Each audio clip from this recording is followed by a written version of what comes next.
everyone. Today we are going to learn one long question from mensuration, and question is related with combined solid, and it is long question which may come in group D, and it is a 5 marks question. Let us go directly towards topic without wasting time. Okay, question is like this. Let me read this question. A cylindrical tin of 21 centimeter high and radius 8 centimeter is full with cement.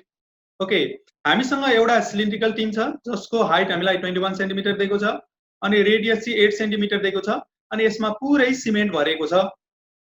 For cement work of wall भनेको मतलब यो चाहिँ हाम्रो wall बनाउनको लागि हो। A mason pours the cement on the ground भनेको मतलब त्यो सिमेन्ट जुन सिलिन्ड्रिकल टिनमा थियो त्यो सिमेन्ट चाहिँ मेसनले के गर्दैछ ग्राउन्डमा खनाउँदैछ फ्रम द टिनबाट and makes a conical heap of height 24 centimetre.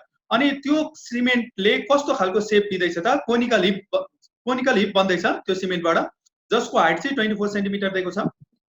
Calculate the radius of the heap भनेको मतलब हामीले त्यो हिपको रेडियस निकाल्नु पर्यो कोनिकल हिपको। Also find the area of the observable surface of the heap जुन भाग चाहिँ जुन एरिया चाहिँ हामी देख्न सक्छौं त्यो हिपको त्यो सर्फेसको एरिया पनि निकाल्नु पर्यो। हामीलाई क्वेशनले यो सोधेको छ। अब एकचोटी म फेरि तपाईहरुलाई बुझाइरौं। यो के छ त भन्दाखेरि एउटा सिलिन्डर छ हामीसँग सिलिन्डरको सिलिन्ड्रिकल टिन छ।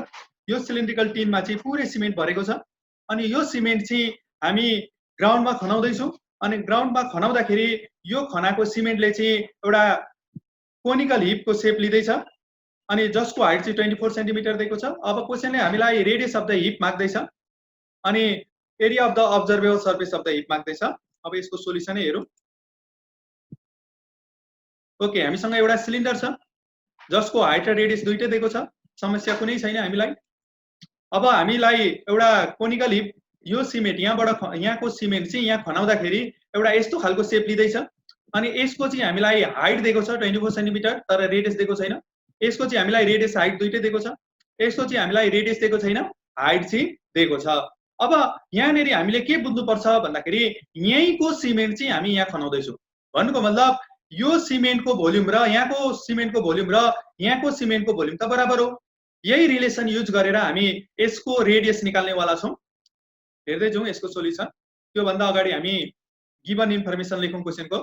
ल हेर्नुस्, height of the cylindrical tin जसलाई मैले h1 सपोज गरे, यसको हाइटलाई मैले h1 सपोज गरे। हामीलाई दिएको छ height of the cylindrical tin 21 centimetre. Radius of the base of the cylindrical tin r1 मैले 8 सेन्टिमिटर लेखे, r1 लेखे किनभने यसको रेडियसलाई म r1 सपोज गर्दै छु, यसको रेडियसलाई म अर्कै रेडियस r सपोज गर्दै छु किनभने डिफरेन्स देखाउनु पर्छ। यसको रेडियस र यसको रेडियस बराबर होइन यहाँनेरि, त्यसले गर्दा अलिकति डिफरेन्स देखाउनको लागि हो। अनि height of the conical hip h 24 centimetre भयो, यो हामीलाई क्वेशनले दिएको छ। Base radius of the conical hip r, यसलाई मैले सिलिन्डरको रेडियसलाई चाहिँ r1 सपोज गरेको छु अनि कोनिकल हिपको रेडियस यसको रेडियसलाई चाहिँ मैले r सपोज गरेको छु किनभने यसको रेडियस र यसको रेडियस बराबर हुँदैन। ल हेर्नुस्, slant height of the conical heap यो हामीलाई क्वेशनले मागेको छैन, त्यही भए पनि हामी यो निकाल्नु पर्छ यो क्वेशनमा किनभने हामीलाई यसको कर सर्फेस एरिया निकाल्नका लागि हामीलाई के चाहिन्छ त slant height of the conical heap चाहिन्छ। अनि हामीलाई क्वेशनले curved surface area of the conical heap मागेको छ, इन्डाइरेक्टली मागेको छ। क्वेशनले कर सर्फेस एरिया भनेरै मागेको त छैन, यसलाई हामीलाई के भनेर मागेको छ भन्दाखेरि यसलाई हेर्दाखेरि कुन कुन भाग देख्न सक्छौ त्यो सर्फेसको एरिया निकाल्नुस् भनेको छ। भन्नुको मतलब यसको त हामी यो तलको बेस त देख्न सक्दैनौं किनकि यो बेस त ग्राउन्डसँग अट्याच हुन्छ भनेपछि base area total area excluding base area which is curved surface area of this solid है। यो सोलिडको हामी कर सर्फेस एरिया निकाल्दै छौं किनभने यो बेस एरिया हामी इन्क्लुड गर्न सक्दैनौं किनकि यो बेस एरिया हामी अब्जर्भ गर्न सक्दैनौं। ल हेर्नुस्, अब यहाँ म के गर्न लागि अब सोलुसन स्टार्ट हुँदैछ। यो त हाम्रो गिवन इन्फर्मेसन मात्र हो। अब यहाँदेखि हेरौं, volume of a cement on the heap भनेको मतलब यसमा भएको सिमेन्टको volume equals to volume of cement on cylindrical tin भनेको मतलब यसमा भएको सिमेन्टको भोल्युम र यसमा भएको सिमेन्टको भोल्युम बराबर हो किनकि यहीँको सिमेन्ट हामी यहाँ खनाइसकेपछि त सिमेन्ट त एउटै हो। सिमेन्ट एउटै हुँदाखेरि भोल्युम के हुन्छ त दुईटैको बराबर हुन्छ।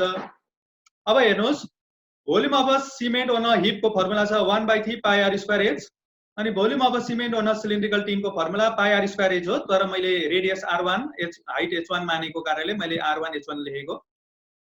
अब 1/3 पाई पाई नै छ, r स्क्वायर छ, h को ठाउँमा मैले 24 सब्स्टिट्युट गरे। यहाँनेरि हामीलाई क्वेशनले दिएको छ 24 पाई पाई नै छ, r स्क्वायर छ, h1 यो दुईटा हामीलाई दिएको छ, मैले सब्स्टिट्युट गरेको छुइनँ, अर्को स्टेपमा सब्स्टिट्युट गर्छु। 1/3 पाई पाई क्यान्सल भयो, पाई लेख्नु परेन, r स्क्वायर छ, 24 छ। अब r1 स्क्वायर जुन चाहिँ हामीलाई क्वेशनले दिएको छ यहाँनेरि देखिन सकिन्छ 8, त्यो 8 मैले यहाँ युज गरे। h1 पनि हामीलाई क्वेशनले दिएको छ, height of the cylindrical tin 21 centimetre, त्यो मैले यहाँ सब्स्टिट्युट गरे। अब यसलाई सल्भ गर्दै जाउँ। ल हेर्नुस्,